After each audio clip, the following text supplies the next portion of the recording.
Doctor Mohammad Yunus 1940 সালের 28 June চট্টগ্রামের হাটহাজারীর কাপ্তাই সড়কের বাথুয়া গ্রামে জন্মগ্রহণ করেন। 9 ভাই বোনের মধ্যে তিনি তৃতীয়। তার পিতার নাম হাজী দুলা মিয়া সওদাগর, মাতার নাম সুফিয়া খাতুন। তার শৈশব কাটে গ্রামে। 1944 সালে তার পরিবার চট্টগ্রাম শহরে চলে আসে এবং তিনি তার গ্রামের স্কুল থেকে লামাবাজার প্রাথমিক বিদ্যালয়ে ভর্তি হন।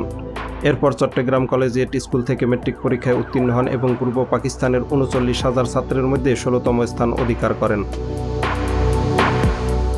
বিদ্যালয় জীবনে তিনি একজন সক্রিয় বয় স্কাউট ছিলেন এবং 1952 সালে পশ্চিম পাকিস্তান ও ভারত এবং 1955 সালে কানাডায় জাম্বুরিতে অংশগ্রহণ করেন। চট্টগ্রাম কলেজে পড়াশোনার সময় সাংস্কৃতিক কর্মকাণ্ডে সক্রিয় হন এবং নাটকের জন্য পুরস্কার প্রাপ্ত হন। 1957 সালে তিনি ঢাকা বিশ্ববিদ্যালয়ে অর্থনীতি বিভাগে ভর্তি হন এবং 1960 সালে বিএ এবং 1961 সালে এমএ সম্পূর্ণ করেন। স্নাতক শেষ করার পরে তিনি নুরুল ইসলাম এবং রেহমান সোবাহানের অর্থনৈতিক গবেষণায় গবেষণা সহকারী হিসাবে অর্থনীতি ব্যুরোতে যোগ দেন। এরপর 1961 সালে চট্টগ্রাম কলেজে অর্থনীতির প্রভাষক হিসাবে নিয়োগ পান। একই সময়ে পাশাপাশি একটি প্যাকেজিং কারখানা স্থাপন করেন। 1965 সালে মার্কিন যুক্তরাষ্ট্রে পড়াশোনার জন্য ফুল ব্রাইট স্কলারশিপ লাভ করেন। 1971 সালে ভান্ডারবিল্ট বিশ্ববিদ্যালয়ে graduate program in economic development থেকে অর্থনীতিতে পিএইচডি ডিগ্রি অর্জন করেন। 1966 সালে ভান্ডারবিল্ট বিশ্ববিদ্যালয়ে পড়াশোনার সময় ভেরা ফেরনস্টোনকোর সাথে পরিচয় হয়, যিনি ভান্ডারবিল্ট বিশ্ববিদ্যালয়ে রাশিয়ান সাহিত্যের একজন ছাত্রী ছিলেন। তার পিতা যুক্তরাষ্ট্রের টেন্টন, নিউ জার্সিতে রাশিয়ান অভিবাসী ছিলেন। তারা 1970 সালে বিবাহ বন্ধনে আবদ্ধ হন।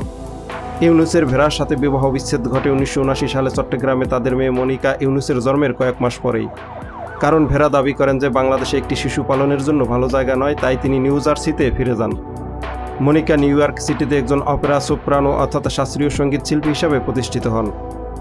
এরপর ইউনুস আফরোজি ইউনুসকে বিবাহ করেন, যিনি তখন ম্যানচেস্টার বিশ্ববিদ্যালয়ে পদার্থবিজ্ঞানের একজন গবেষক ছিলেন। পরবর্তীতে তিনি জাহাঙ্গীরনগর বিশ্ববিদ্যালয়ে পদার্থবিজ্ঞানের অধ্যাপক হিসাবে নিযুক্ত হন। তাদের মেয়ে দিনা আফরোজ 1986 সালে জন্মগ্রহণ করেন। ইউনুসের ভাই মোহাম্মদ ইব্রাহিম ঢাকা বিশ্ববিদ্যালয়ের পদার্থবিজ্ঞানের একজন প্রাক্তন অধ্যাপক এবং centre for mass education in সায়েন্সের প্রতিষ্ঠাতা, যা গ্রামের কিশোরীদের কাছে বিজ্ঞান শিক্ষা পৌঁছে দেয়। তার অন্য ভাই মোহাম্মদ জাহাঙ্গীর একজন টেলিভিশন উপস্থাপক এবং সমাজকর্মী ছিলেন। ইউনুস 1969 থেকে 1972 সাল পর্যন্ত ম্যাফ্রিসবোরোতে মিডল টেনেসি স্টেট ইউনিভার্সিটিতে অর্থনীতি সহকারী অধ্যাপক ছিলেন। 1971 সালে বাংলাদেশের মুক্তিযুদ্ধের সময় তিনি একটি নাগরিক কমিটি প্রতিষ্ঠা করেন এবং অন্যান্য বাংলাদেশিদের সাথে যুক্তরাষ্ট্রে মুক্তিযোদ্ধাদের জন্য সমর্থন সংগ্রহ করতে বাংলাদেশ ইনফরমেশন সেন্টার পরিচালনা করেন। যুদ্ধ শেষে বাংলাদেশে ফিরে আসেন এবং নুরুল ইসলামের নেতৃত্বে সরকারের পরিকল্পনা কমিশনে নিযুক্ত হন। তবে কাজটি তার কাছে একঘেয়ে লাগায় তিনি সেখান থেকে ইস্তফা দিয়ে চট্টগ্রাম বিশ্ববিদ্যালয়ের অর্থনীতি বিভাগে সহযোগী অধ্যাপক হিসাবে যোগ দেন এবং বিভাগের প্রধান হিসাবে দায়িত্ব পালন করেন। 1975 সালে তিনি অধ্যাপক পদে উন্নীত হন এবং 1989 সাল পর্যন্ত এ পদে কর্মরত ছিলেন। ইউনুস দারিদ্রতার বিরুদ্ধে তার সংগ্রাম শুরু করেন 1974 সালে বাংলাদেশে সংঘটিত দুর্ভিক্ষের সময়। তিনি বুঝতে পারেন স্বল্প পরিমাণে ঋণ দরিদ্র মানুষের জীবনমান উন্নয়নে অত্যন্ত কার্যকরী হতে পারে। সেই সময় তিনি গবেষণার লক্ষ্যে গ্রামীণ অর্থনৈতিক প্রকল্প চালু করেন। 1974 সালে মোহাম্মদ ইউনুস তেভাগা খামার প্রতিষ্ঠা করেন, যা সরকার প্যাকেজ প্রোগ্রামের আওতায় অধিগ্রহণ করে।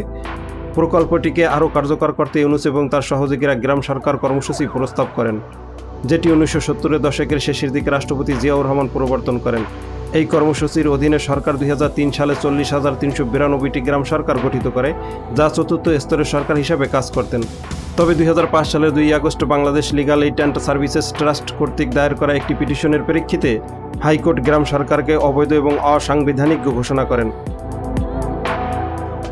1976 সালের ডিসেম্বরে ইউনুস সরকারি জনতা ব্যাংক থেকে একটি ঋণ পান। প্রতিষ্ঠানটি তার প্রকল্পের জন্য অন্যান্য ব্যাংকের কাছ থেকে ঋণ নিয়ে কাজ চালাচ্ছিল। 1982 সাল নাগাদের সদস্য ছিল 28,000। 1983 সালের 1 অক্টোবর এই পাইলট প্রকল্পটি দরিদ্র বাংলাদেশিদের জন্য একটি পূর্ণাঙ্গ ব্যাংক হিসেবে কাজ শুরু করে এবং এর নামকরণ করা হয় গ্রামীণ ব্যাংক। ইউনুস এবং গ্রামীণ ব্যাংকে অর্থনৈতিক এবং সামাজিক উন্নয়নে প্রচেষ্টার জন্য 2006 সালে শান্তিতে নোবেল পুরস্কার প্রদান করা হয়। 1978 থেকে 2001 সাল পর্যন্ত ডাক্তার মোহাম্মদ ইউনুস জাতীয় ও আন্তর্জাতিকভাবে 145টি পুরস্কার অর্জন করেন। 2006 সালের শুরুর দিকে ইউনুস এবং নাগরিক সমাজের অন্যান্য সদস্যরা যেমন রেহমান সোবাহান, মোহাম্মদ হাবিবুর রহমান, কামাল হোসেন, মতিউর রহমান, মাহবুজা নাম এবং দেবপ্রিয় ভট্টাচার্য সৎ এবং পরিচ্ছন্ন প্রার্থীদের সমর্থনে একটি প্রচারে অংশ নেন। সে বছরের শেষের দিকে তিনি রাজনীতিতে প্রবেশের চিন্তা করেন। 2007 সালের 11 ফেব্রুয়ারি ইউনুস একটি খোলা চিঠি লেখেন, যা ডেইলি স্টার পত্রিকায় প্রকাশিত হয়। তিনি নাগরিকদের তার পরিকল্পনা সম্পর্কে মতামত চেয়ে একটি রাজনৈতিক দল প্রতিষ্ঠার কথা বলেন। যার উদ্দেশ্য রাজনৈতিক সদিচ্ছা, সঠিক নেতৃত্ব এবং সুশাসন প্রতিষ্ঠা করা। চিঠিতে তিনি সবাইকে সংক্ষেপে লিখতে বলেন যে তিনি কিভাবে এই কাজটি করবেন এবং তারা কিভাবে এতে অবদান রাখতে পারেন। অবশেষে ইউনূস ঘোষণা করেন যে তিনি 18 ফেব্রুয়ারি 2007 সালে নাগরিক শক্তি নামক একটি রাজনৈতিক দল গঠন করতে ইচ্ছুক। তবে 3 মে ডক্টর মোহাম্মদ ইউনূস অন্তর্বর্তী সরকারের প্রধান ফখরুদ্দিন আহমেদের সাথে সাক্ষাতের পর তিনি তার রাজনৈতিক পরিকল্পনা পরিত্যাগের ঘোষণা দেন। 2024 সালের 5 আগস্ট অসহযোগ আন্দোলনের ফলে সাবেক প্রধানমন্ত্রী শেখ হাসিনা পদত্যাগ করেন এবং 2024 সালের 6 আগস্ট রাষ্ট্রপতি মোহাম্মদ শাহাবুদ্দিন জাতীয় সংসদ বিলুপ্তি করার পরে শিক্ষার্থীদের দাবির ভিত্তিতে রাষ্ট্রপতি ইউনূসকে বাংলাদেশের অন্তর্বর্তীকালীন সরকারের প্রধান হিসেবে দায়িত্ব পালনের জন্য মনোনীত করেন। ডক্টর মোহাম্মদ ইউনূস 2024 সালের 8 আগস্ট গণপ্রজাতন্ত্রী বাংলাদেশের অন্তর্বর্তীকালীন সরকারের প্রধান উপদেষ্টা হিসেবে দায়িত্ব গ্রহণ করেন।